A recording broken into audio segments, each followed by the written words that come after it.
I, Dr. Aj Syngkon, having been elected a member of the House of the People, do swear in the name of God that I will bear true faith and allegiance to the Constitution of India as by law established, that I will uphold the sovereignty and integrity of India, and that I will faithfully discharge the duty upon which I am about to enter.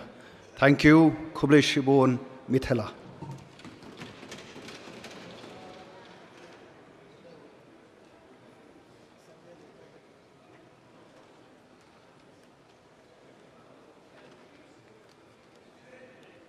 Sri Saleng A. Sangama.